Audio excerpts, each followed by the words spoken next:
Magandang gabi, ngayon po ay araw ng Miyerkules, October 18, 2023.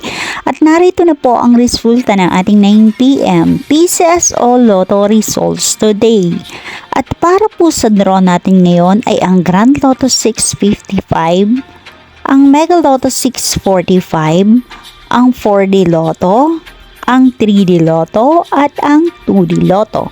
Para po sa mga bagong nanonood, huwag niyo pong kakalimutan mag-subscribe sa aking channel at pahit na din po ako ng notification bell para updated po kayo lagi sa aking mga bagong upload. At para naman po sa update ng ating Lotto winners, ipinopost ko po siya under our comment section. Maraming salamat po.